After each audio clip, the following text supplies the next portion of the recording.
आगरा कस्बा धिमिश्री में श्री राम कथा का आगाज 551 कलशों के साथ निकाली गई भव्य यात्रा। आगरा आज कस्बा धिमिश्री में श्री राम कथा की शुरुआत 551 कलशों के साथ भव्य यात्रा निकाल कर की गई, जिसमें अधिक से अधिक संख्या में क्षेत्रीय माता बहनों ने कलश सर पर रखकर भव्य कलश यात्रा में अहम भूमिका निभाई। भव्य कलश यात्रा की शुरुआत पैंतीखेरा मोड़ महादेव मंदिर से की गई। कलश यात्रा महादेव मंदिर से धिमिश्री कस्बे में होती हुई प्राचीन गुल मंदिर पर पहुंची, जहां श्रोतागणों को 7 दिन तक श्री राम कथा सुनने का सौभाग्य प्राप्त होगा। 551 कलशों के साथ निकाली गई श्री राम कथा की भव्य यात्रा में ढोल नगाड़ों की धूम देखी गई। साथ ही साथ कस्बे में सभी लोगों ने पुष्प वर्षा कर कलश यात्रा का सम्मान किया। इस दौरान लोगों में बेहद खुशी देखने को मिली। ढोल नगाड़ों के साथ लोग झूमते हुए नजर आए। बताया जा रहा है कि सभी ग्राम वासियों के सहयोग से श्री राम कथा की शुरुआत की गई है। यह राम कथा 15 जनवरी से लेकर 21 जनवरी तक सुनने को मिलेगी। जगत गुरु रामानंदाचार्य जी के मुखारविंद से श्री राम की लीलाओं का वर्णन सुनने का अवसर प्राप्त होगा। जगत गुरु रामानंदाचार्य ने कहा कि जिस प्रकार से श्री राम कथा की शुरुआत में ही कलश यात्रा के दौरान लोगों का हुजूम उमड़ा पड़ा है, ऐसे लग रहा है कि श्रोतागण ज्यादा से ज्यादा संख्या में श्री राम कथा सुनने को आएंगे। और बताया कि बजरंगबली संकट मोचन है, हर युग में संकटों को हरने वाले हैं। किसान नेता रामनिवास रघुवंशी ने बताया कि आज श्री राम कथा की शुरुआत हो चुकी है। सर्व समाज के सहयोग से श्री राम कथा की शुरुआत की गई है। ज्यादा से ज्यादा श्रोतागण श्री राम कथा सुनने का सौभाग्य प्राप्त करें।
राम कथा का आयोजन किया जा रहा है। आपके श्रीमुख से तमाम क्षेत्रवासियों को, श्रोतागणों को और ज्ञान का ये जो अवसर है और सुनने का मौका मिलेगा, तो किस प्रकार आप देखते हैं और शुरुआत होगी, कितने दिन तक ये ज्ञान की अमृत धारा बहने वाली है क्षेत्र में? बहुत ही भावुक क्षण है। धर्मश्री के लोग बहुत धार्मिक हैं, क्षेत्र के लोग भी बहुत भावुक और धार्मिक हैं। आज प्रथम दिवस है, कलश यात्रा हुई और बड़ी विशाल जनसंख्या और माताओं में खास तौर से उत्साह ज़्यादा देखा गया और माताओं के साथ साथ पुरुषों में भी बहुत उत्साह था। ये 7 दिवसीय राम कथा है। लगातार ये आज तारीख 17 है ना, नहीं 15 तारीख, 15 से लेकर 21 तक चलेगा। 7 दिवसीय राम कथा होगी और इस राम कथा का उद्देश्य है विश्व कल्याण।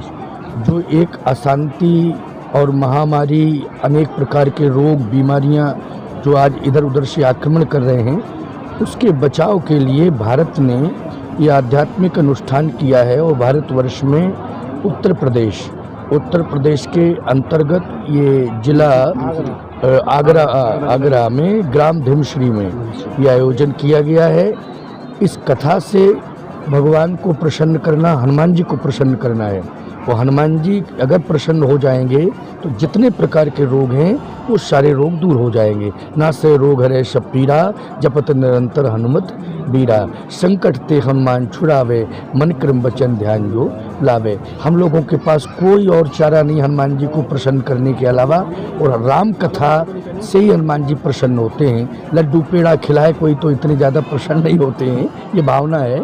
लेकिन राम कथा प्रभु चरित्र सुनवे को रसिया, राम लखन सीता मन बसिया। हनुमान जी को प्रसन्न करके हम राम कथा के द्वारा समस्त प्रकार की बीमारियों को दूर करेंगे हनुमान जी से प्रार्थना करके, और राष्ट्र का कल्याण तो होगा ही होगा, पूरे विश्व का कल्याण होगा। द्वापर में और त्रेता में जैसे हनुमान जी संकट मोचन के रूप में उभरे, और माना जा रहा है कलयुग में भी वही पार लगाएंगे। क्या चारों युग प्रताप तुम्हारा है, प्रसिद्ध जगत उजियारा।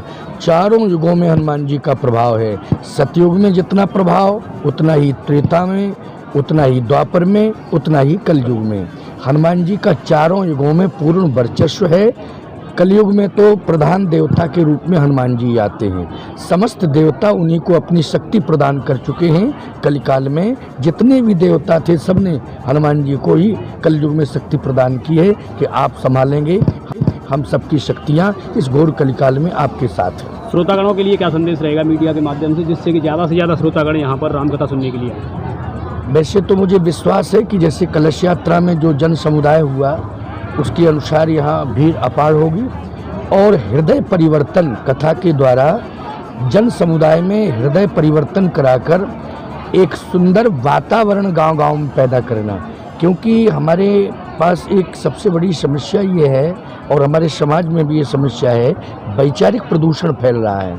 और ये वैचारिक प्रदूषण को, जैसे पर्यावरण अगर प्रदूषित होता है तो वृक्षों का हम सहारा लेते हैं, लेकिन वैचारिक प्रदूषण अगर हो जाए तो वृक्ष इसमें क्या करेंगे।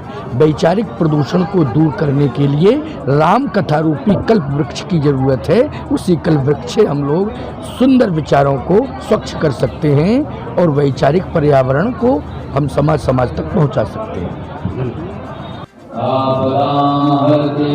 धमसरी क्षेत्र में राम कथा का शुरुआत की गई है, आयोजन किया गया है। कितने कलशों के साथ इसकी शुरुआत की गई है? आज धमसरी कुल मंदिर पर 7 दिवसीय श्री राम कथा का आयोजन, जिसकी शुरुआत हो चुकी है। आज उसकी कलश यात्रा पैतीखेड़ा मोड़ महादेव मंदिर से 551 कलशों के साथ माताओं बहनों ने बहुत भव्य दिव्य अलौकिक कलश यात्रा निकाली है, और जो गोल मंदिर तक वो कलश यात्रा आई। कामदगिरी पीठ चित्रकूट के पीठाधीश्वर श्री राम स्वरूपाचार्य महाराज जी के मुखार बिंदु से यह गोल मंदिर धमसरी प्रांगण में 7 दिवसीय श्री राम कथा का आयोजन, जिसमें समस्त सम्मानित क्षेत्रवासियों को, ग्रामवासियों को, माताओं बहनों को, यहाँ ग्रामवासियों की तरफ से आमंत्रित किया गया है। और 7 दिन नियमित ये कथा 12 बजे से 4 बजे तक जारी रहेगी। ये सर्व समाज के द्वारा, समस्त क्षेत्रवासियों के द्वारा, समस्त ग्रामवासियों के द्वारा यहाँ गोल मंदिर प्रांगण में ये 7 दिवसीय राम कथा का आयोजन।